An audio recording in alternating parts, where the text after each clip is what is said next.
l'espace dans lequel je peux vivre. Un appartement, une maison, une chambre, peu importe, ça a toujours eu une importance, mais je me rendais pas forcément compte. Moi, j'ai envie de me mettre en boule dans mon lit quand je l'écoute. Je pense pas qu'il y ait plusieurs histoires d'amour, je pense qu'on en a qu'une seule dans la vie, mais elle est toute ta vie. Peut-être t'as une hot take d'architecture. De maison du monde. Moi, à l'époque, je me disais, putain, même pas de sapin de Noël et tout, machin, ouin ouin. Est-ce que dans ta musique aussi, c'est important pour toi qu'on ressente les influences ou au contraire, c'est peut-être un truc dont tu veux t'éloigner? Et je trouve que c'est toujours quand on est le plus limité en termes de choses qu'on trouve les meilleurs trucs à faire. Non, mais... Qui ferme après les déclarations de Saint-Graal? Hello les petits amigos, bonjour à tous, bonjour à toutes. J'espère que vous vous portez comme des princes. Moi ça va tranquille, ici Clemzer pour ce nouvel épisode du Pont entre les arts. Tout le temps, foufou. Cette scène-là, je la veux dans un film. Ah, allez, il allait sortir mes larmes. Il y a des passages sublimes sur la solitude. C'est pas vrai, ouais. Aujourd'hui, je reçois Saint-Graal, artiste électro-pop rock, lauréat des Inouïs du Printemps de Bourges, qui vient de sortir le projet Les dernières histoires d'amour de Saint-Graal en ce début d'année. Comme le veut le concept, dans cet épisode, on ne parle pas de musique, mais de design et d'architecture, et son rapport à ceci. Bonne écoute. 10 sur 10. 10 sur 10. Ça, c'est rare comme ça, dise. C'est super. Magnifique. Bienvenue, Saint-Graal. Eh ben, merci et bienvenue à toi aussi, du coup. Comment tu... ouais. C'est vrai qu'on n'est pas chez moi, putain. Mais comment ça va en ce début d'année, là? Pas trop fatigué, pas trop de pression avec ce qui arrive, là? Ah, ça va. En vrai, moi, j'aime bien ces petits trucs, un peu d'explorer un peu la création de ce que je m'apprête, là, au moment où on tourne à sortir, et ce que j'ai sorti au moment où c'est diffusé. J'aime bien, ça permet de voir un peu plus loin que la musique en elle-même et tout, et puis c'est toujours cool de discuter de plein de sujets divers et variés, moi j'adore. Ouais, bon après ça va sortir après la sortie Évidemment. Du projet, donc là on peut le dire, c'est disque d'or. La pression, la pression horrible sur le projet. Mais aujourd'hui on va parler un peu de musique, mais on n'est pas là pour parler de ça principalement. Ouais. On est là pour parler d'un autre art que tu affectionnes particulièrement, on est là pour parler d'architecture. Ouais. Architecture, design. C'est ça. Franchement c'est la première fois qu'on me propose cet art. Ça m'a demandé énormément de recherche. Ouais, courage. Pas de souci. Parce que moi, je suis là pour en apprendre et tu es là pour m'abreuver de connaissances. Donc, on va boire modérément. Mais... on va boire avec une petite tisane. Avec modération. Mais en vrai, moi, ce que j'aime bien, de toute façon, toujours commencer par faire dans le podcast, c'est de remonter à tes débuts relationnels avec l'architecture. Est-ce que c'est quelque chose avec lequel tu as toujours été familier ou c'est venu plus tard ? Est-ce que c'est même par tes parents ou de toi-même? On va dire que ça a toujours eu, on va dire, l'espace dans lequel je peux vivre. Un appartement, une maison, une chambre, peu importe, ça a toujours eu une importance, mais je me rendais pas forcément compte. Et c'est quand j'ai fait mes études, j'ai fait des études AMP, alors ça s'appelle accompagnant médico-psychologique. Donc je m'occupais de personnes en situation de handicap mental, etc. Et tu vas me dire quel est le rapport? Eh bien, il y en a un, c'est que j'avais un prof qui était assez super, qui nous avait parlé d'un livre qui s'appelle La psychosociologie de l'espace. Okay. Genre en mode des appartements, de pourquoi et tout. Et dedans, il expliquait que c'était un peu un essai où en gros, ils avaient mis un mec dans une pièce vide. Et ils avaient dit, ok, comment tu te sens? Et le mec est en mode, je me sens vide comme l'appartement, il n'y a rien, je me sens un peu oppressé et tout. Ah ouais. Ils ont refait le même truc où ils ont mis une bibliothèque. Il a fait comment tu te sens? Il dit un peu plus accueilli, j'ai l'impression que y a quelque chose que je peux faire, il y a du savoir en face de moi. Ensuite ils l'ont mis avec plein d'objets tournés vers lui et il était en mode je me sens accueilli, je me sens bien. Et ils ont remis tous les objets à l'envers et il était en mode je me sens mis à l'écart, pas bien et tout machin. Et du coup c'est là où je me suis dit putain c'est ultra intéressant, genre que ça puisse autant nous prendre à partie la décoration, l'ameublement et pourquoi c'est différent en fonction de chacun. Pourquoi est-ce que les riches, très souvent, c'est très minimaliste leur décor? Pourquoi les personnes plus modestes, c'est très maximaliste au contraire? Et c'est un peu tout ça, je me suis dit genre, ok putain, c'est ultra intéressant. Ça c'est ouf. Et après, petit à petit, j'ai découvert de pourquoi, du comment, telle pièce de design, elle a été perçue comme révolutionnaire, pourquoi au début ça a fait scandale, etc. Est-ce que tu as pris du recul du coup sur ta manière avant, je sais pas, de décorer avant dans tes anciens appartements? Bien sûr. Ouais, carrément. Donc toi t'es plutôt comment du coup Avant j'avais genre tous mes CD, tu sais, genre je prenais tous les livrets des CD, je découpais, je collais sur mes meubles et tout. J'avais envie que les gens sachent que j'aime la musique, que c'est Ok. ma passion, tu vois. C'est comme quand quelqu'un va mettre ses... Tu vois, si tu mets un livre dans des bibliothèques, en vrai, le meilleur moyen de protéger un livre, c'est pas de le mettre sur la tranche, ça l'abîme en vérité, tu Ouais. vois. Si tu veux vraiment le mettre bien comme il faut, tu le mets à plat, à l'abri de la lumière, et c'est tout. Donc tu le vois jamais au final. Ouais. Mais on a fait ce système de bibliothèque, de montrer les livres pour montrer, voilà, moi je sais ça, je lis ça, je consomme ça. Si tu as une télé, ça veut dire, tu sais, qui prend beaucoup de place, ça veut dire que tu accompagnes les gens à venir se divertir dans quelque chose. Enfin, voilà. Et du coup, bah, moi, c'était un petit peu ça. C'était genre la musique avant tout. Je mettais plein de trucs de mon groupe, de pop rock à l'époque et tout. Ah, des trucs de toi, du coup. Ah ouais, de ouf, de moi, d'artistes que j'adorais. Tu vois, j'écrivais sur mes meubles tous les artistes que j'aimais. Et tout. Ah ouais. Ouais, je peux Il faire y ce a que quand même je un truc un peu original, quoi. Ouais, de ouf. Mais c'était juste, je me rendais pas compte. C'était juste, voilà, je voulais, on va dire de manière, je sais pas, je voulais juste me traduire Te à présenter travers. un peu, Ouais, ouais. c'est ça, ouais. C'est ouf. Par contre, c'est vrai que c'est con, en fait, ce truc de tranche de livre, parce que Bah, tu dois quand- tourner la tête pour le lire, en plus. C'est ça, en plus, ouais. C'est- Mais c'est, on va dire, tu vois, ça accueille les gens à venir voir, en fait, aussi ton intérieur et tout. Et Ouais. c'est ultra intéressant. Depuis que tu as découvert ça, tu sens que tu as évolué dans ta manière de... Le fait de conscientiser, tu as évolué, tu mets moins tous tes artistes préférés en avant chez Ah toi. si, toujours autant, parce que je pense pas que ce soit une mauvaise chose, au Ah oui. contraire, tu vois, de montrer un savoir, une passion que t'as. Moi, c'est ce que je suis, je vais clairement pas l'enlever. Mais quand tu rentres chez les gens, maintenant, t'y penses.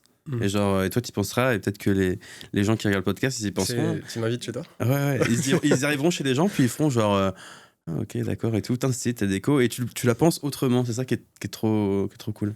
Ok, donc t'aimes bien mettre en avant les artistes que t'aimes bien. Est-ce que dans ta musique aussi, genre, là t'es en train de te dire c'est Ouais. un génie de l'interview, mais est-ce que dans ta musique aussi c'est important pour toi qu'on ressente les influences, ou au contraire c'est peut-être un truc dont tu veux t'éloigner pour plus affirmer ta patte, tu vois? Je pense que c'était l'inverse. Au début, je voulais m'en éloigner.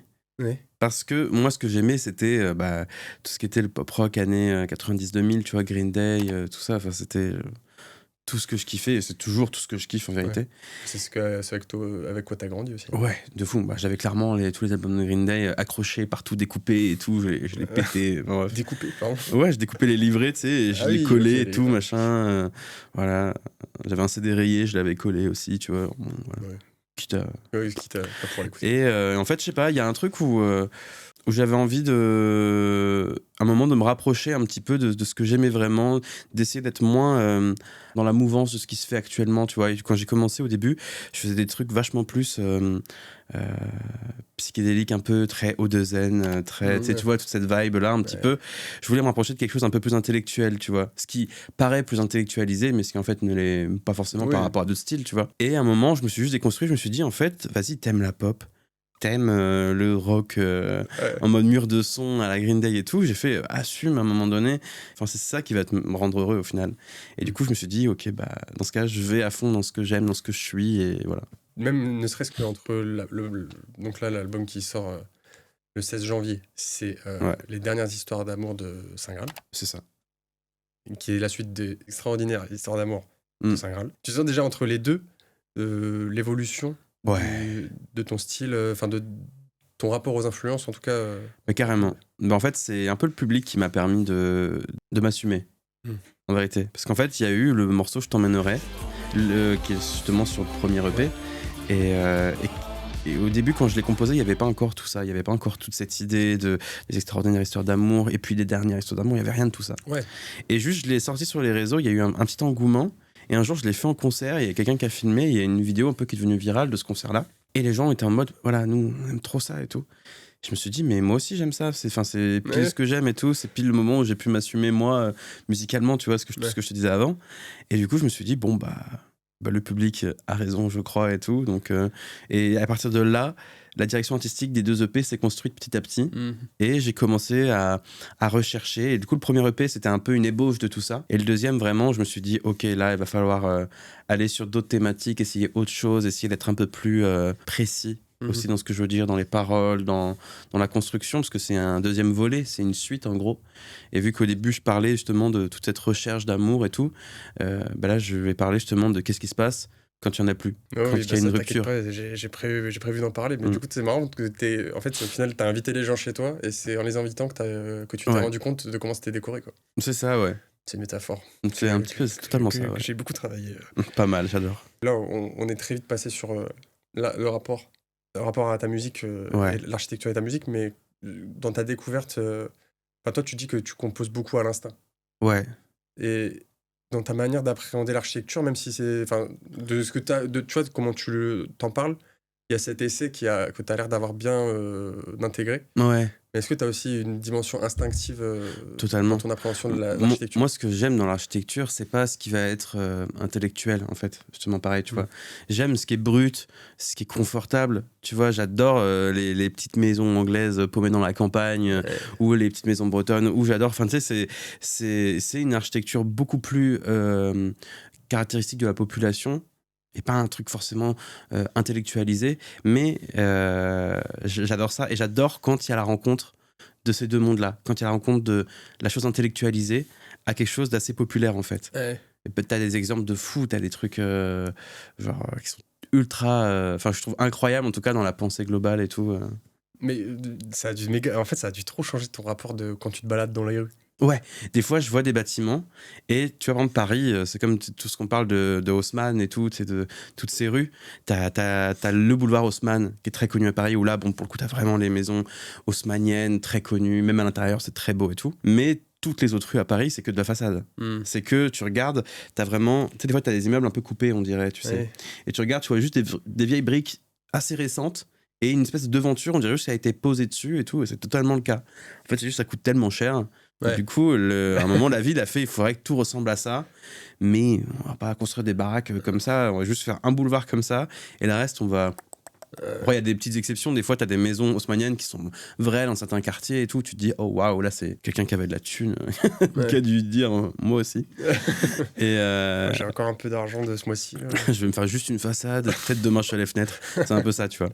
Et ben, bref, c'est ultra intéressant des fois de se balader dans la rue, et aussi des fois de te dire, genre... de voir un truc et tu te dis putain, qu'est-ce qu'il a voulu dire, l'architecte a construit ça, genre pourquoi il utilisait ces matériaux, pourquoi il utilisait ça et tout, c'est toujours ultra intéressant. Et des fois t'as aucune réponse parce que tu sais pas, et moi j'en sais rien, mais je me dis bon, il a sûrement voulu dire quelque chose, mais ça m'a interpellé. Ouais.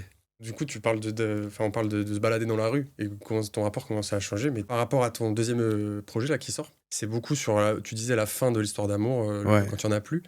Et je me demandais, moi, comment, parce que j'imagine que tu n'as pas tout pensé, tout réfléchi l'album en étant en boule dans ton lit, même si c'est les sentiments un peu que moi, moi j'ai envie de me mettre en boule dans mon lit quand je l'écoute. Mais ça a été comment, en fait, ton processus? Est-ce que te balader en ville, ça t'a inspiré? Comment t'as... Bah, en vrai, c'est Ta petite plus routine, ce qui m'a inspiré ça, c'est plus le studio. Là aussi, en vrai, on peut en parler, tu vois, de l'aménagement d'un espace, d'un studio, ce genre de choses. Ça varie en fonction de tous les artistes. Des artistes qui aiment bien quand c'est rangé, quand il n'y a rien qui dépasse. Tous les câbles, ils sont aux petits oignons. Il y a ce qu'on appelle du cable management. Vraiment, tu vois ce que je veux dire? Ça il n'y a pas longtemps. Et ouais, c'est quand... Mais vraiment, tu as des pages et des pages de trucs comme ça où les gens rangent ultra bien les câbles et tout. Certes, c'est très satisfaisant, mais moi, ça me... Voilà, ça Toi, t'as m'attire. besoin de quoi, toi? Moi, j'ai besoin que ce soit vivant, qu'il y ait un truc, tu sais, genre qu'à des moments, je suis en mode putain, il est où mon câble et tout, et que je sorte un sac avec 10 000 câbles dedans qui sont tout emmêlés, et je suis en mode attends, tac, je tire, et il y a encore d'autres câbles accrochés, mais c'est pas grave parce qu'il y a un truc d'urgence un peu instinctif qui va sortir, et je suis en mode ah, j'ai l'idée, il faut que je la fasse maintenant et tout. Ouais. Et je sais pas, moi, mon studio, j'ai composé dans beaucoup de studios dernièrement. J'ai déménagé 5 fois en 2 ans là, Ok. c'est beaucoup trop. Ouais. Chiant. Ouais. Mais J'espère que c'était pas trop loin à chaque fois, quoi. on a quand même eu un petit Poitiers-Paris à un moment qui était pas mal celui-là. Ouais. Mais Après, ça fait du bien d'arriver à Paris quand même, je pense. ouais, bah c'était chouette, ouais, carrément. Et ouais, non, et du coup, bah, moi, le studio de musique, pour moi, c'est vraiment juste un lieu où au début, quand tu rentres dedans, c'est propre, c'est clean, t'as tout bien rangé, t'as tout mis bien comme il faut. Et une fois que t'as fini de composer ton EP, tout ça, c'est le bordel. T'as des notes partout. Enfin, moi, en tout cas, c'est comme ça, tu vois. J'allais dire, ils doivent te détester, les ingé sons. Ah ouais, bah, clairement, mes ingé sons, des fois, ils me voient ranger mes câbles, là. Ils chient dans le studio. Ah ouais, ils me voient avec mon coude en train de faire hop là, comme ça. Ils sont en mode, non, mais qu'est-ce que tu fais? mais je sais pas, j'aime bien quand c'est un peu le bordel, quand c'est pas... En fait, c'est ça que tu vois que j'aime pas trop, c'est ce côté parfois un peu snobisme qu'il peut y avoir dans le design ou dans l'architecture. C'est pas ce qui m'attire forcément. Et je pense pas vraiment qu'il y ait de snobisme. Je pense que les deux se snobent, en fait. Je pense que les gens qui connaissent le design peuvent snobber les gens qui achètent des trucs sur Le Bon Coin, Maison du Monde, ce que tu veux, en se disant ah bah dis donc, ils achètent, voilà. Et pareil pour les gens qui achètent la Maison du Monde, se disent ah bah super, tu vas mettre 15 000 balles dans une chaise et tout, ça n'a rien. Enfin, je pense que. Il y a juste, il y a même pas de combat à mener ou quoi que ce soit. Chacun, il trouve son bonheur là où il y trouve. Et c'est super. Moi, il y a des pièces de design ultra chères que je trouve magnifiques. D'autres que je trouve hideuses et pour moi, ça sert à rien. Mais c'est juste ma take un peu. Et il y a des pièces de Maison du Monde que je trouve super belles. Et genre. T'as une hot take d'architecture de Maison du Monde. Leur dernière collection, horrible. Ah non, pas possible. Faut qu'on arrête avec le scandinave. Non, mais Qui a qui ferme après les déclarations de Saint-Graal. Non, mais c'est toujours trop cool. Et enfin voilà. Mais en tout cas, c'est un truc, ça m'a toujours. Même le studio, quand tu vas dans le studio d'autres artistes et tout, tu vois un peu comment c'est chez eux, c'est différent des fois, tu vois. Ah, c'est vrai que ça doit être... Il y en a qui mettent les disques d'or qu'ils ont composés et tout, machin, tu te dis waouh. Après, j'ai pas beaucoup l'occasion de travailler avec d'autres artistes parce que c'est moi qui compose tout, de A à Z. Ouais, j'allais dire, parce que t'as dit que t'aimes bien quand dans le studio c'est vivant. Ouais. Et toi, pourtant, tu composes quand même beaucoup tout seul.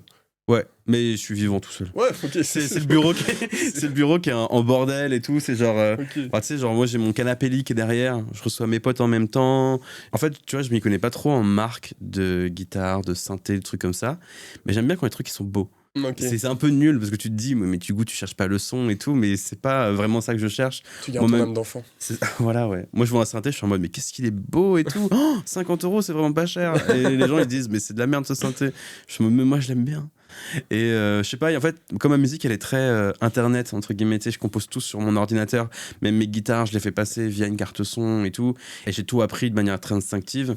Bah, je pense que ça se traduit aussi à travers le studio dans lequel je compose, où voilà, t'as des souvenirs un peu partout, t'as une photo de ma grand-mère, t'as un truc qu'un pote m'a offert, t'as des statuettes de dinosaures, ce que tu veux. Ah, t'as quand même ton propre studio, j'avais même pas capté. Ouais, chez moi, j'essaie toujours d'avoir si je peux, une deuxième pièce ou un endroit un peu prévu dans la chambre ou dans le salon pour pouvoir faire mon studio. Je compose tout dans ma chambre, en fait.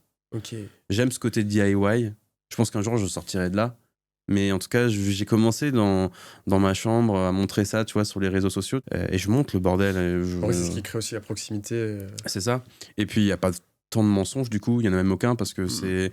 Des fois, je compose un son, et je pose le téléphone et je me dis « Ouais, j'ai composé ça, vous en pensez quoi ?» Nanana. Alors, des fois, ça me dépasse parce qu'il y a un engouement plus grand que prévu.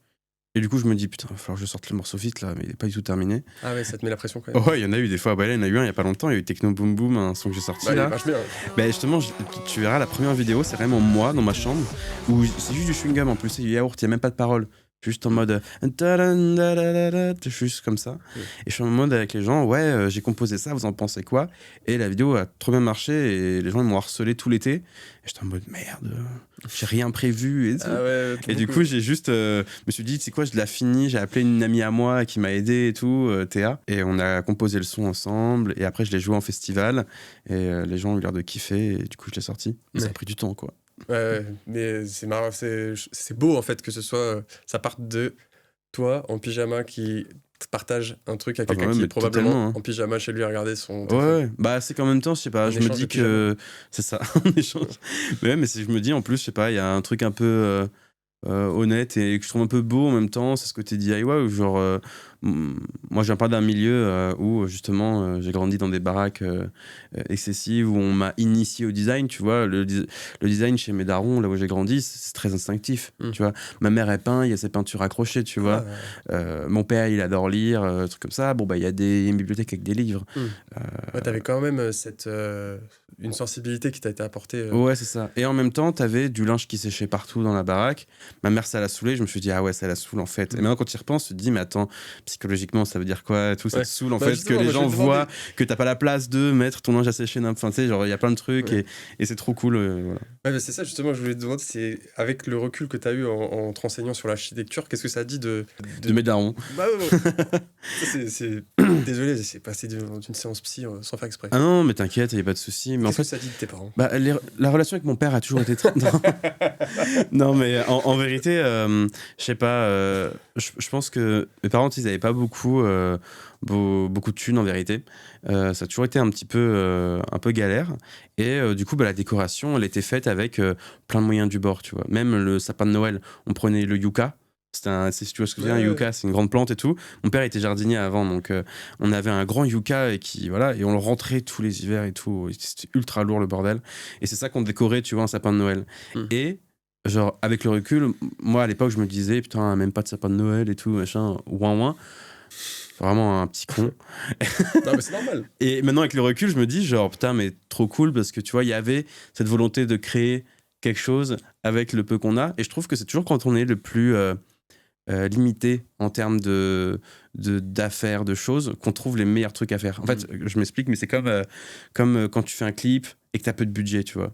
Bah, du coup, tu te dis, ok, il va falloir qu'avec ce petit budget-là, je mette mes idées, qu'il y a un truc qui en sorte, tu vois. Et ben, la restriction permet une imagination encore plus débordante, je trouve. Okay. Je pense que si moi j'avais un budget illimité, je saurais pas quoi faire. C'est ce que je suis en train de me dire là, t'es en train de tirer une balle dans le pied avec les énormes maisons de production là, qui allaient te proposer des budgets de fou, non? Bah ouais, mais en vrai, je sais pas. Enfin, en fait, je pense qu'il faut des budgets pour les artistes, évidemment. Mais moi, je sais que tu me proposes des trucs, des chiffres mirobolants, je vais être en mode. Je sais pas par où commencer, je sais pas quoi faire. Et je pense que je me tape la tête contre les murs. C'est un peu toujours le truc de t'es plus créatif quand t'es pas. De ouf. Bien quoi. De toute façon, les artistes qui ont créé les albums mythiques ou les trucs comme ça, les premiers trucs qui ont marqué, tu vois, très souvent ça a été fait dans des galères pas possibles, tu vois, ou chez eux, dans leur chambre, ou machin, enfin. Et c'est trop cool. C'est trop bien parce que ça prouve qu'il n'y a pas de limite à la création, qu'il n'y a pas de limite à se faire kiffer et tout. Enfin, genre, c'est un public qui reçoit une honnêteté ou pas d'un artiste. Trop bien. Oui, un truc super intéressant que tu as dit, mais il y a Daft Punk qui disait la même chose. Ah ouais? Et Guiman, il disait que quand ils ont fait Homework, du coup, c'était que dans leur chambre, etc. Ils étaient entourés de synthés, entourés de cartes son, entourés de trucs pour faire le son qu'ils avaient. Le fait que c'était bric-à-brac, bricolé, etc., ça a inspiré leur son qui est un peu crade enfin pas crade, mais tu vois, très électronique, très fait main. DIY et tout. Ouais. Genre un peu il disait que c'était un peu un premier automate, comme un premier automate qui grinçait. Et du coup, tout ça, l'esthétique du studio, je pense, ça a inspiré aussi leur album. Du coup, c'est parce qu'ils étaient limités, donc ouais, c'est totalement ça. Non, mais ouais, moi je sais pas, j'avoue que j'avais pas du tout entendu, mais c'est trop intéressant. Et c'est totalement ça. Je trouve qu'on est tellement plus. Ce que tu produis en tant qu'artiste, même en tant que tout ce que tu peux faire, ça respire ce que t'es. Quand tu fais une musique, tu fais pas que une musique, les gens peuvent écouter, tu fais une ambiance aussi, tu vois. Ouais. Que les gens peuvent écouter à tel moment ou tel moment, tu vois. Il y a des musiques de soirée, il y a des musiques d'enterrement, il y a des musiques de mariage, il y a des musiques de tout, tu vois. Et je trouve que ça transpire des fois l'ambiance d'une musique. Et tu peux presque, des fois, genre, quand t'as quelqu'un qui te fait une musique. Te dire putain, ça c'est sûr, ça a été enregistré dans un garage, tu vois. Tu sais, je sais pas pourquoi. Il y a des gens, par exemple, des artistes qui vont dans des salles de bain pour enregistrer leur voix. Des salles de bain très précises. Parce qu'il y a une résonance très particulière avec le carrelage. Ça fait une espèce de slapback, on appelle ça. T'as un petit delay très très tata. Et du coup, voilà. Enfin, c'est plein de trucs. Si tu veux, regarde, par exemple, il y a un truc qu'on avait fait l'été dernier qui était trop cool. J'avais dit à mon label, ouais, j'aimerais bien aller dans un endroit tout seul. Et composer. Et j'avais pas encore les extraordinaires histoires d'amour. Je savais que je voulais faire un truc autour du thème de Je t'emmènerai, autour de ces histoires d'amour et tout. Et du coup, j'ai trouvé un Airbnb et je suis allé dans une chapelle désacralisée. Et je suis resté une semaine là-dedans tout seul, au milieu de la pampa. Je devais prendre un petit vélo qui me laissait et j'allais au marché prendre mes trucs et tout. Avec les réseaux ou même pas? Ah, je captais que dalle. Il y a que vraiment ouais. Et du coup avec mon ingé son, on a installé tous les synthés et tout machin sur l'hôtel.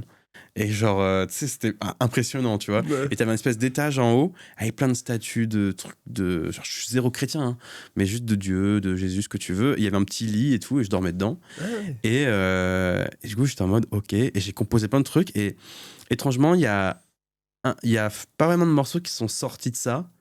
Mais il y a toute une ambiance et toute une esthétique que j'ai trouvée à ce moment-là. Okay. Il y a tout un truc où je me suis dit, genre, ok, c'est là-bas que je veux partir et tout, et c'est vers ça, et je sais exactement quoi faire, du coup. Du coup, ce truc-là, je trouve que c'est vraiment propre à la musique, parce que pour le coup, je reçois beaucoup d'artistes différents. Ouais. Et c'est vrai que je trouve qu'il y a le rapport au public, il est tellement plus fort dans la musique parce que on peut être accompagné par un artiste musical à n'importe quel moment. Oui. Tu vois, un artiste de stand-up, nous, avec Arnaud, on est dans le stand-up. Ouais. Et nous, le stand-up, la personne, elle va venir voir le spectacle de stand-up, elle va peut-être regarder ta vidéo sur Internet, mais elle va pas l'écouter en boucle. Tu vois, tandis qu'il y a un truc beaucoup plus... Tu vas accompagner des gens dans des moments plus difficiles et je pense plus longs. Mais il y a un truc que tu peux réécouter dans la musique, mais dans le stand-up, je trouve que tu vois, il y a plus l'immédiateté du truc. Il y a une idée que tu vas propager dans le cerveau des gens, en fait, parce que tu vas avoir le temps de développer une histoire et tout. Et il n'y a pas que l'humour, en fait, je trouve. Et je trouve que c'est ça qui est bien, c'est quand tu es en stand-up et tout, genre, tu arrives à faire un espèce de chemin entre quelque chose de touchant, que tu arrives à faire rire les gens, que tu arrives à créer un truc, tu vois, tu arrives à amener des idées un peu dans la tête des gens, tu sais. Ouais. Et je trouve ça ultra intéressant. Et en fait, il y a tellement de formes d'art qui permettent de créer des ponts entre les gens. Celle-là, les cadeaux. Entre les gens et de créer des atmosphères, des trucs qui vont revenir. Mais je pense que l'humour a totalement sa place là-dedans. Ah oui, parce qu'il y a une idée, justement, genre, dans l'immédiateté qui te reste dans la tête et tu dis, ah ouais. Un jour, il y a un mec qui a parlé de ça et ça m'a percuté quelque chose. Ouais. Toi, il y a des stand-uppers comme ça que... Moi, j'avais bien aimé, en vrai, à l'époque, le spectacle de Kian Kojandi, Pulsion. Ok. Où, justement, je me suis dit, genre, il y a une petite beauté dans ce qu'il raconte, il y a un truc où à un moment, c'était un peu devenu un trait de personnalité, tu vois. Je me disais, ah ouais, il a raison. Et tout. Ouais, mais c'est vrai que lui, ce spectacle, c'est un peu une référence dans l'équilibre entre le propos, et l'humour, c'est ça, ouais. Et ouais, moi, je sais que ça m'avait touché à ce moment-là parce que j'étais en mode, waouh, trop cool. Sur le deuil et tout, faire rire là-dessus, j'aimais bien. Le succès comme validation, travestir tout ce que j'étais pour plaire. Pour finir sur tes premiers rapports à l'architecture, tu sais, Jay-Z et Beyoncé, ils ont fait un clip au Louvre. PNL, ils ont fait un clip sur la Tour Eiffel. Toi, si tu devais un peu choisir un lieu comme ça symbolique pour tourner un clip, là, pour le coup, on te donne des moyens de réserver. Ouais. Toi, c'est quoi, tu choisis quoi? Très honnêtement, je prendrais pas de lieu comme ça. Ah ouais? Bah, moi, ça me touche pas énormément, tu vois. Enfin, c'est cool le Louvre, la Tour Eiffel et tout. Mais je trouve que tu utilises le lieu pour le propos. Enfin, tu n'utilises pas le lieu pour le propos, justement. Ouais. Tu utilises le lieu pour ce qu'il est, pour ce qu'il représente et tout. De le faire. Alors que je trouve ça tellement mieux de créer un environnement à partir de rien ou d'aller, tu vois, justement sur un parking, n'importe lequel, et te dire, ok, bah, on va partir sur ça et on va... Voilà. Enfin, moi, j'ai pas ce truc de grandeur, en tout cas, d'être sur la Tour Eiffel et tout. Oh, ça doit être trop bien d'être dans ton équipe. Je leur dirais, ouais, juste un petit parking, Auchan, c'est super. Budget quoi, 15 balles? Ok, c'est parti. Je voulais aussi aborder, parce que toi, dans ta musique, et t'en parlais sur le côté festival où t'as un peu jaugé Techno Boom Boom, ton rapport au live, il est important. Ouais, carrément. Dans une autre interview, tu disais que tu sais, t'as pas genre un live. Tu fais pas le même live à chaque fois. Ouais, non. Et ça m'intéressait déjà d'une part de voir un peu comment toi t'abordes, comme tu parlais pour le studio, la manière d'habiller la scène lors de ta scénographie. Et ce côté, et comment ça a un impact sur la manière dont tu le changes quand tu veux le changer. Parce que tu disais, par exemple, toi, il y a des sons que tu performes que quand tu es avec des drags, quand tu es accompagné par des drags. Donc est-ce que tu as tout l'impact que ça peut avoir? Je pense déjà, dès la composition du son, je me l'imagine en live. Okay. Dès que je compose le son, je me l'imagine en train de le chanter devant des gens, en train d'essayer de percevoir comment le public le perçoit, justement. Et du coup, dès l'instant de création, en tout cas pour moi, il y a déjà la volonté de le faire en live. Pour moi, le live, ça a toujours été une évidence, c'est l'extension de ce que tu fais. C'est la priorité. Ouais, c'est le moment où tu peux scotcher les gens et te dire, voilà, ce que t'écoutes, je sais le faire en vrai, tu vois, il n'y a pas de problème là-dessus. Ouais. Et le retour immédiat. Et c'est ça, t'as un retour immédiat et je sais pas, il y a un moment de vrai partage, quoi. Ouais. T'es plus dans ta chambre. Et justement, moi, ça commence dès la composition, ce que je disais. Et sur scène, bah, ouais, j'adapte. Déjà en fonction de festival ou concert. Oui, ça c'est toujours très différent parce que festival, les gens ils veulent pas t'entendre faire des tirades voilà, pendant 15 minutes et tout. Ils sont en mode divertis-moi maintenant tout de suite, ce que je comprends. C'est un festival. Et du coup, donc ton set est déjà plus réduit. t'as très souvent un peu pour moi en tout cas, que du up-tempo, que des boom-boom un peu. Et au niveau, moi je réfléchis aussi beaucoup à la scénographie. C'est moi qui compose ma scénographie avec toute une équipe, avec l'équipe de W et tout. Même la lumière, là tu vois en ce moment, je suis à fond sur la lumière, en train de créer ça avec mon ingénieur lumière Salomé. Mais c'est un nouveau métier en fait que... Ouais, après, bon, ça c'est moi aussi. Je me fais un peu chier à ce niveau-là des fois parce que je suis un peu contrôle fric sur tout ce que je peux faire et j'aime pas. Enfin, c'est pas que je fais pas confiance aux gens, c'est pas du tout ça, mais j'ai ce besoin viscéral de faire partie de tout, de mettre ma patte partout et qu'on comprenne bien à 100% ce que je veux dire en fait. Okay. Ça m'est déjà arrivé d'être avec des gens où tu sais, ils te montrent à la fin et ils sont trop contents, tu vois, et c'est trop adorable. Et sauf que ça représente pas totalement ce que t'aimes, tu vois. Et là t'es en mode merde, bon, on va devoir retravailler et tout comme ça. Et c'est dur, tu vois, mais en même temps c'est pas la vision que j'avais et tout, et c'est dur de trouver des gens avec qui travailler. Mais maintenant j'ai trouvé les gens avec qui travailler, et ça je suis trop content. Et des gens aussi qui sont ok de travailler avec moi. Tu vois, mon vidéaste, par exemple, avec qui je travaille beaucoup, qui s'appelle Ilan Braca, qui est ultra fort, qui travaille avec plein d'artistes et tout. Il sait très bien que je suis chiant là-dessus. C'est lui, on écrit les clips ensemble, on réalise ensemble. Les vidéos, très souvent, je lui dis, tu sais quoi, envoie-moi les rushs et je fais le montage moi-même et tout. Il est en mode genre, il est en mode genre, ok. Et il sait que c'est moi, et il sait que voilà, et que je vais lui faire valider avant, évidemment, et tout. Et voilà, et il le sait. T'as ça aussi dans ce process de création des covers? De la photo et tout. Carrément. Ça, j'en parle beaucoup avec le label, avec Ilan et moi, et on se met autour d'une table et on est en mode, bon, en gros, moi, mon propos, c'est ça. Comment on le traduit? Et du coup, on a trouvé l'univers du tatouage. Parce que les histoires d'amour restent ancrées dans la peau comme un tatouage, un peu. C'est cette idée-là, tu vois. Et on s'est dit, ça c'est bien cool. Et j'ai toutes... je peux humblement parler de tatouage parce que quand même, je suis assez couvert. Oui, enfin, donc je suis assez légitime. Merde, je vais me tatouer le visage, c'est bon, tu m'as convaincu. Et du coup, on s'est dit, vas-y, première pochette, je me la tatoue vraiment, tu vois, pour de vrai. Donc c'est un vrai tatouage et tout. Et la deuxième, on s'est dit, go, le visage et tout. Ça, c'est un faux tatouage. Mais on a quand même fait appel à une graphiste, Margot Judino, qui est trop forte, qui a fait à la main et tout. Enfin, c'est incroyable. Mais ouais, il y a cette volonté de transcrire à travers un design, en vérité. La volonté qu'on a, mais je suis pas tout seul pour le coup, ce serait mentir. On va dire que le point de départ, évidemment, ça vient de moi parce que c'est ce que je veux dégager.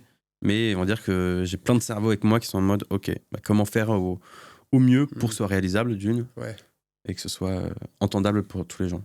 Okay. Mais moi, en fait, sur la cover, justement, j'avais, en gros, ça j'y reviendrai après, mais je trouve que le propos il n'est pas inversé par rapport au premier opus, mais c'est quand même dans le premier épisode des histoires extraordinaires, tu dis que t'aimes bien les histoires qui se finissent parce que c'est beau, une histoire qui se finit, et là dans le deuxième opus c'est l'inverse. T'as pas l'air très content que ça se finisse. Justement c'est ça en fait, c'est que en écrivant le premier EP, je venais d'être en pleine en pleine séparation. Et du coup, j'étais en mode, voilà, c'est peut-être ma plus belle histoire qui se termine et tout. Et je me suis dit, les histoires d'amour qui se terminent un jour sont les plus belles de toutes. Et je trouvais ça avait tellement de sens pour moi à ce moment-là. Et les gens sont un peu pris ce truc et tout. Alors que tu vois, c'était juste l'intro d'un EP. Pourtant, c'est mon 3e morceau le plus écouté. Et j'étais en mode, oh waouh, improbable, j'avais plus d'1 million de streams. J'étais en mode, putain, c'est fou. Et du coup, j'ai retrouvé quelqu'un par la suite. Et je me suis dit, putain, en fait, je me suis trompé. En fait, je pense que j'ai juste été aveuglé un peu par la tristesse d'une fin de relation et tout. Et du coup, je me suis dit, tu sais quoi, je vais l'assumer en fait. Et je vais dire. Et du coup, les paroles, c'est. Je pensais que les histoires d'amour qui se terminaient un jour étaient les plus belles de toutes. Mais quand je te vois dans mes bras, là, tout contre moi, je m'imagine plus en toi. Je pensais que les histoires d'amour qui se terminent un jour étaient les plus belles de toutes. Mais quand je te vois dans mes bras, tout contre moi, là, je m'imagine plus en toi.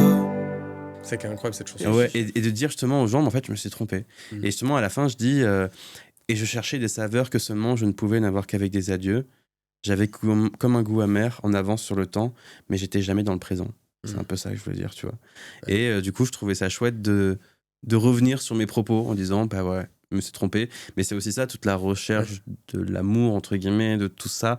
Et ça s'est fait très naturellement au final. Mais au final, j'aime bien le fait que la deuxième pochette soit dans la continuité de la première, malgré le propos qui s'inverse un peu. Au final, même si c'est l'inverse, c'est au final la continuité. Oui, c'est la même chose. En fait, il y a pas je pense pas qu'il aurait été plusieurs histoires d'amour. Je pense qu'on en a qu'une seule dans la vie, mais elle est toute ta vie. Et c'est juste par rapport à toi, en fait. C'est pas vraiment par rapport aux autres. Ouais. C'est la manière dont tu te sens en sécurité, la manière dont tu te sens aimé, la manière dont tu te sens être avec une personne. Mais c'est toujours par rapport à toi, en fait. Ouais. Et c'est pour ça que je dis souvent à la fin des concerts, aimez-vous vous-même. Parce que s'aimer soi-même, c'est la plus belle des histoires d'amour et la plus longue que tu auras à vie. Et c'est celle qui va le plus changer tout le temps. Et au final, je pense que c'est ça le plus important, c'est vraiment de réussir à se focus sur soi pour pouvoir évoluer dans des histoires d'amour. Ouais, mais c'est ça qui est trop bien, c'est que tu t'excuses pas d'avoir changé ta vision. Au contraire, je me suis juste trompé. Tu l'assumes et c'est normal en fait. Moi, je rêve d'entendre des artistes, même des politiciens, j'en sais rien, qui se disent je me suis trompé en fait. Ouais. C'était pas le bon truc à faire et tout. Ouais. Je rêve de gens qui peuvent dire ça parce que je trouve qu'il faut plus de gens qui peuvent dire je me suis trompé en fait. T'avais raison. Et tu vois, genre, ou j'avais tort, ou peu importe.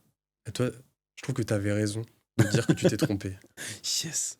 Mais ouais, sur le truc de s'aimer soi-même, c'est vrai que toi, dans ton premier album, Oversize... La haine envers moi, envers mon corps, je me fais du mal encore, mais ce soir, toi tu veux de moi.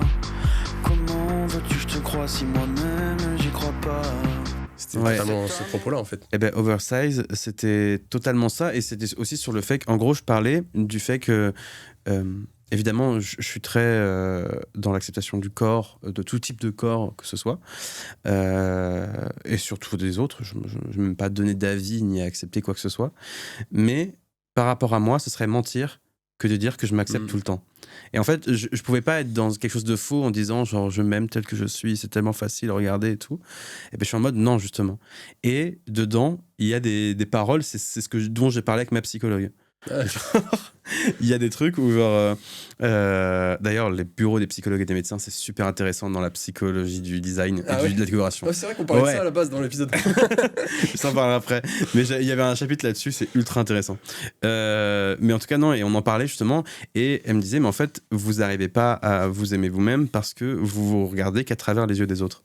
Parce que vous vous jugez qu'à travers toute la pop culture que tu peux avoir dans la tête, à travers les corps parfaits des publicités, des films, de ce que tu veux et tout, d'une norme qui n'existe pas en vérité, et à travers toutes les brimades que j'ai pu avoir au collège ou ce que tu veux et tout.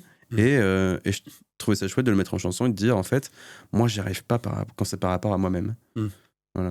Et ça, c'était au moment du premier EP. Tu sens que tu as avancé un peu sur ça aussi depuis Je pense que c'est pareil, c'est un combat permanent, ça fait partie de l'amour de soi. Et je pense qu'il faut aussi s'avouer que parfois, il y a des moments où ça va être difficile. Quoi. Il y a des moments où tu vas te voir, tu vas te dire putain.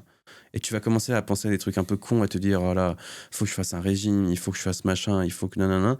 Et à des moments, tu vas te dire, t'auras un éclair un petit peu, tu sais, de. Pas d'illusion hein, du tout, mais justement de lucidité où tu vas te dire en fait, mais qu'est-ce qu'on en a à foutre, sur quoi je me base, sur qui je me base, je suis très bien, je suis en forme, je peux courir, je peux faire ce que je veux, tu vois, genre. Oui, il faut les tenir les lives, de toute façon. Oui, de toute façon, j'ai pas le choix. Mais même, je me dis juste, en fait, genre. Je me dis, en fait, juste. Il n'y a rien à y penser, en fait, c'est juste, il faut. Parce que je me disais aussi le côté tatouage dans la DA des projets et ce côté aussi recouvrir. Ouais, moi c'est plus décoré pour moi. Ok. C'est plus justement genre, tu vois, mes mains par exemple, je les aimais pas. Sans savoir trop pourquoi, parce qu'elles étaient trop boudinées, qu'elles étaient trop toutes ceux-là. Et du coup, je les ai décorées. J'ai mis plein de trucs un peu partout. J'ai fait plein de. T'as fait une architecture corporelle finalement. Mais c'est super design en fait ce que j'ai fait. Je regarde, en plus ça se répond, les couleurs s'inversent et tout. Toi, tu peux montrer à la caméra pour ceux qui. Ça a été si vous avez totalement réfléchi, on dirait un. Quoi ? Tu peux faire n'importe quel type de gang, ça prend une toute autre signification. Mais voilà en tout cas. Mais même, en vrai, quand on regarde aussi tes clips, dans ta manière d'imager, il y a aussi un rapport au lieu. Quoi que ce soit en sortie de boîte de nuit, que ce soit dans le vestiaire, avec Playboy, qui est un des clips un peu phares dans la défense du premier projet, aussi très critique de la virilité qu'il peut y avoir dans ce type de lieu, et casser des préconçus sur des lieux. Ce qui revient un peu à ce qu'on se disait, quoi, de casser les clichés sur les symboles architecturaux. Ouais, totalement. Mais justement, c'était tout ce qui va avec. Tu vois, tout ce qu'on imagine du vestiaire, c'est quelque chose de très viril. Pour moi, c'est vraiment genre mon angoisse à vie, ces endroits-là. Tu vois, vraiment, c'était au collège, je me changeais même plus dans les vestiaires, j'allais directement aux toilettes et je me changeais dans les toilettes directement et j'avais trop peur d'y aller, tu vois. Et surtout, juste les mecs entre eux, dans les vestiaires de sport, tous les mecs le savent, ça fait super gay, hein. Et du coup, ouais, c'est vrai. Et du coup, je me suis dit, tu sais quoi, Playboy, j'ai envie de déconstruire cet aspect-là. En fait, je voulais juste parler de base de relations que j'ai pu avoir avec des garçons et tout, de comment ça s'est passé, comment ça s'est terminé, etc. Et surtout de normaliser ce truc-là, en fait, de pas aller dans un cliché de quoi que ce soit. Et en fait, parce que j'ai pas envie. Et je me suis juste dit, bah, tu sais quoi, on va déconstruire à travers ça, en même temps, un lieu qui est les vestiaires de sport. Et on va rendre ça un peu what the fuck, en même temps ultra hétéro-curieux et tout machin. Et voilà, j'avais envie de faire ça. C'est quelque chose que tu réfléchis vraiment beaucoup, le lieu, quoi. Ouais, de ouf, carrément. Mais même là, tu vois, en ce moment, je suis en plein changement de scénographie du live. Pourquoi parce qu'il faut changer. Mais c'est parce que c'est des nouveaux sons, parce que... Ah, parce qu'il y a les nouveaux sons. Oui. Il y en a quand même 9 nouveaux que je dois refaire sur scène. Ok. Donc ça, c'est déjà un gros changement déjà de base. Oui, c'est pas en mode j'aimais pas la précédente. C'est non, juste, c'est juste fait pas. évoluer. Puis la précédente, c'était la première. Tu vois, on avait un cœur gonflable et tout. Fallait que ce soit pratique en fait, parce qu'on était en train. Et du coup, on avait un cœur gonflable, on avait un grand backdrop avec marqué Saint Graal. Donc tout logé dans des valises qu'on se transportait, plus le matos et tout machin dans les trains. On était 3. Maintenant que vous êtes en jet, c'est pas pareil. Maintenant, on est en jet privé et du coup, bah là, c'est super. J'ai des caniches et tout avec moi, que des M&M's bleus comme Maria Carré. Et non, mais même on est en van. Et là, du coup, je me suis dit, j'en ai parlé avec mon équipe de live, W Live. Et j'étais en mode, bon, si on est en van, là, on peut se permettre autre chose pour le live. On n'est pas obligé de se cantonner à des valises, ce qui était normal au début. Ouais. Donc, on a trouvé d'autres idées. Et là, on est en train de tout construire. Je suis en train de faire plein de trucs moi-même sur plein de trucs. C'est super cool. Et toi, c'est aussi un truc que j'aime bien. Pas vraiment une question, plus un compliment, mais merci. c'est que j'ai l'impression que tu te mets pas le rectangle de la scène comme limite, quoi. Ah non. Bah, toi, t'es toujours dans le public. Ouais, ça c'est un peu le... Alors, ça m'a joué des tours, des fois. Ouais. Par exemple, j'ai fait un festival cet été, là, le Roi Arthur, qui était incroyable. En fait, je m'y attendais pas, mais j'ai joué à minuit entre Santa et Marc Rebillet, devant 25 000 personnes. Il y avait rien d'autre qui jouait à ce moment-là.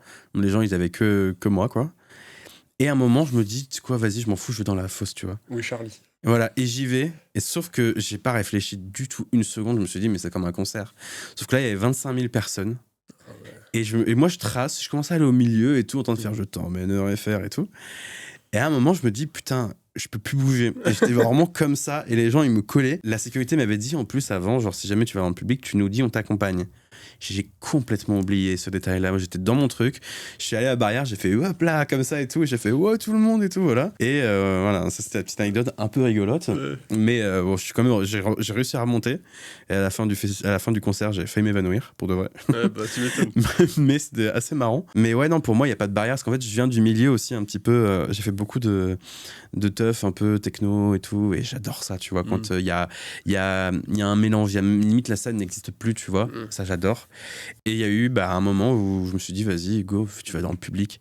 J'ai envie de sentir les gens qui dansent, de pouvoir danser avec eux, qu'il n'y ait vraiment plus qu'un seul truc et qu'ils prennent part totalement au concert, en fait, aussi. Okay. C'est ultra intéressant et moi, j'aime bien. Ouais, c'est ça. Et c'est pas qu'un truc qui peut faire joli, tu vois, sur les réseaux où tu te dis, oh waouh, trop stylé, beau milieu des gens. Mais ça fait stylé quand même. Ça fait stylé. En fait, c'est un peu le truc c'était un peu de manière improbable, mais ça qui avait fait buzzer Je t'emmènerai, justement. Mais je continue de le faire et des fois, je fais même plus sur Je t'emmènerai, je le fais sur Techno Boom Boom, sur d'autres trucs et tout, parce que ça emmène vers autre chose en fait. Les gens se sentent concernés. Ouais. Et ça, c'est trop cool. Ouais, c'est ça en fait, c'est vraiment briser ce mur. Ouais, c'est ça, le 4e mur. Ouais,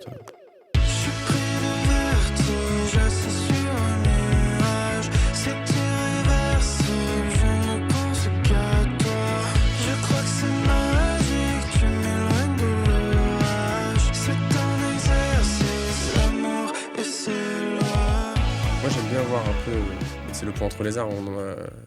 Tu m'as fait une petite dédicace et tout, mais moi j'aime bien. Je sais que du coup l'architecture a un rôle important dans ton inspiration. Le drag, ça t'accompagne beaucoup. Donc on le disait, t'as des sons que tu fais que quand t'as des drags qui t'accompagnent. C'est un univers que tu connais bien. Ouais. Et est-ce que dans ton processus de création, il y a aussi encore d'autres arts qui t'inspirent? Tellement. Ouais. Le cinéma, la mode. En fait, je pense qu'on est tous inspirés par toutes toutes les formes d'art qui peuvent exister. Je pense que là, c'est même plus des ponts, là, c'est des tyroliennes entre chaque. Vraiment, et en fait, mais c'est juste à notre propre manière, tu vois. Ouais. Enfin, jamais, moi, je pourrais me clamer, même, tu vois, le design ou l'architecture, je suis pas un fin connaisseur, tu vois. J'ai mes bases de tout ce qui va être le boss, tout ce qui va être, enfin, tout ça, j'ai mes bases et tout, mais je suis pas un fin connaisseur. Et j'ai envie d'apprendre ce que j'ai envie d'apprendre aussi, tu vois. Ouais. Et j'ai pas envie d'apprendre certaines choses parce que j'ai pas envie de trop les intellectualiser sur comment je suis habillé, sur la manière dont je vois mes clips. J'ai pas envie de me mettre des barrières à intellectualiser des choses. J'ai envie de continuer à avoir un apprentissage des arts assez instinctif. Donc des tyroliennes, toi tu as créé ton propre accrobranche. Un parc, mais ultra design, avec que les trucs en chrome. C'est une belle conclusion. C'est une belle conclusion de l'acrobranche entre les arts. Exact. Mais moi, tu sais, on arrive sur la fin de l'épisode, mais Ouais. avant de conclure, moi j'aime bien que tu me donnes 5 recos. En vrai, si on s'intéresse un peu à l'architecture, c'est difficile. C'est sûr que c'est plus facile de faire le top 5 des films. Évidemment. Déjà, je commencerai par le livre dont je te parlais au début, la psychosociologie de l'espace. Ouais. Je sais plus de qui. Vous demanderez à Google. Mais c'est la meilleure introduction au sujet, quoi. En vrai. Bah, moi, en tout cas, c'est ce qui m'a. Où je me suis questionné, je me suis dit, genre, ah, mais en fait, j'avais pas compris ça par rapport au design et à la décoration. J'avais pas compris que ça venait de nous. Je pensais juste que c'était des gens qui régissaient un petit peu les lois, qui étaient en mode, bah, ça c'est joli, ça c'est moche. Ouais. Tu vois, alors qu'en fait, non, c'est juste nous qui décidons. Et ça, c'est trop cool. Et je dirais, moi, un truc qui m'a trop intéressé, c'était la. Je sais pas si tu connais Marcel Breuer. Non. C'est celui qui fait ces chaises-là, là. J'en ai une tatouée, là. Ok, C'est bah, les c'est chaises. très bien si t'as préparé en Voilà, tatouant chaque tu vois. truc. Oui, c'est pour le podcast que j'ai fait ça. C'est Merci. pour bien. Mais Non, oui, ok, je connais c'est la la chaise, Vassili Chair, c'est tout. C'est un monument du design et tout. Et j'ai appris, dans un autre livre d'ailleurs, qu'en gros, de base, les chaises, c'était vraiment des trucs très décoratifs, très, voilà, et tout, très beaux. Et en fait, lui, à un moment, il s'est dit, en fait, j'en ai marre de ça, j'ai envie de déconstruire la chaise. Et il s'est inspiré de son vélo d'enfant, qui était en chrome. Enfin, qui était même en. Je sais plus comment ça s'appelle, un truc texture en gros en chrome, quoi. Là, tous les designers, les architectes qui vont faire, mais non, mais pas du tout. C'est vraiment de la merde. C'est de l'alu galvaudé. Pas du tout. Mais bref, il a vu ces tuyaux dans son vélo, il s'est dit, genre, putain, mais en fait, ce serait trop bien d'arriver à faire une chaise avec ça, de faire quelque chose qui est design, justement, mais qui est inspiré de quelque chose de plus populaire, tu vois, qui vient de là où il vient. Et du coup, lui, il s'est dit, vas-y, je vais essayer de créer ça. Il a créé une pièce iconique du design. Après, les autres choses, je dirais tous les synthés modulaires, c'est très beau, je trouve. Ok. De l'art architectural dans la musique. Ouais, c'est ça, ouais. C'est, tu sais, tous les synthés modulaires, c'est magnifique, je trouve. T'as des boutons partout, tu sais même pas à quoi ils servent. Mais ils sont là, tu branches des trucs et tout. En fait, c'est très le bordel. Mais je connais des gens qui sont full intéressés par les synthés modulaires. C'est plus des musiciens, c'est des mathématiciens. Ouais. Et ils sont en mode, ok, si tu mets cet oscillateur-là, sur cet endroit-là, que tu fais ça avec les fréquences, avec la résonance, ça va faire ceci. Ouais. C'est fou. Et là, tu arrives dans un monde, mais ouais, c'est un truc de malade. Et je suis en train d'apprendre ça en ce moment. Donc, c'est n'importe quoi. Et puis, je dirais aussi les typologies. Ok. La typologie, enfin l'écriture. Ah, ok. Le design graphique, un petit peu. C'est pas vraiment des recommandations précises, mais c'est juste des trucs voilà, qui m'intéressent moi. Et je trouve que le design graphique, c'est ultra intéressant, les lettres. Genre. Toi, quand tu réfléchis à la typo pour écrire ouais, voilà. le tatouage. Moi, je sais que je mets que du. J'ai fait une écriture très main pour les tatouages. Je sais que tu prends, je sais pas, tous les groupes de métal, tu vas imaginer dans ton inconscient un truc très anguleux, très brut et tout. Quand tu vas imaginer une écriture des années 70, un peu psychédélique, tu vas imaginer un truc un peu comme ça. Et alors, c'est pourquoi on imagine ça, tu vois. Et c'est ultra intéressant qu'on puisse se représenter aussi des typologies pour des choses très précises, tu vois. Ouais. Je sais que Saint Graal, à chaque fois, c'est du bold, vraiment en mode Helvetica classique, que tu grossis encore plus, que tu crades un peu, et tu le mets en énorme, parce que j'ai envie que ça percute, parce que j'ai envie que ça représente ma musique, où tu as des gros murs de son, des fois, que tu vas te prendre dans la tronche à chaque refrain, et je trouve ça trop chouette. Donc non, je suis en train de... C'est trop... Enfin, il y a plein de trucs intéressants, et je pense qu'il faut s'intéresser à tout. Et le design, il a beaucoup plus de place que ce qu'on pense. Que ce soit dans toute forme d'art, en fait. Même dans le textile, même dans la musique, même de quoi que ce soit. Ouais. Bah c'est ça, en fait. Pour moi, le côté architecture, il était un peu pas compliqué, mais nouveau à appréhender. Mais c'est sûr Ouais. que le design, en vrai, Oui, c'est mais partout. c'est l'architecture et le design, c'est forcément entremêlé, tu vois. ouais, C'est bien sûr. obligatoire, mais du coup, voilà. Et t'en as dit que 4. Et le dernier, putain, mince. Je sais pas, je peux faire une petite reco de série.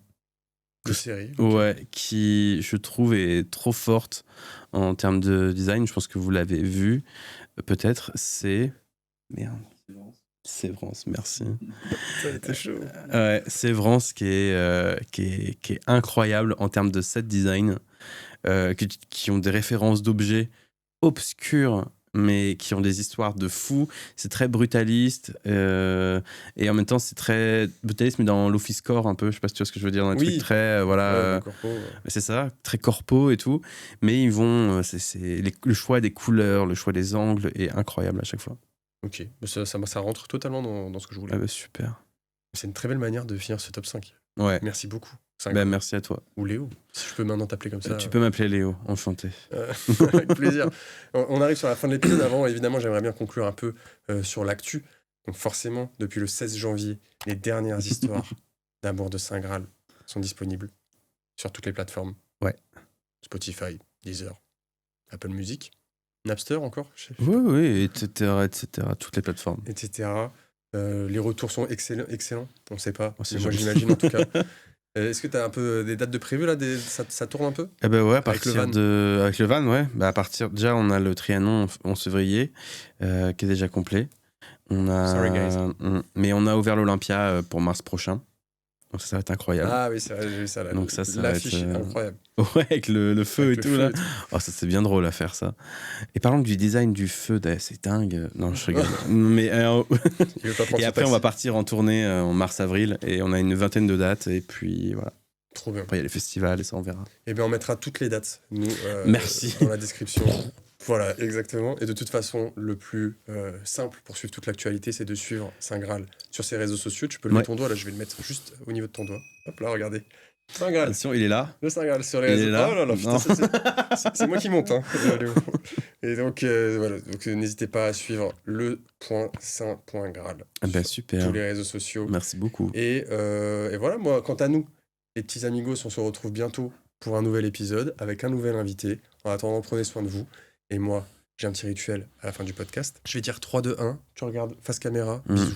Tu le dis comme tu veux. Tu peux le chanter, tu peux le rapper, tu peux le dire avec une voix de crooner, avec une voix aiguë. Tu fais comme tu veux. 3. là, tu me mets la pression. 3, 2, 1. Bisous.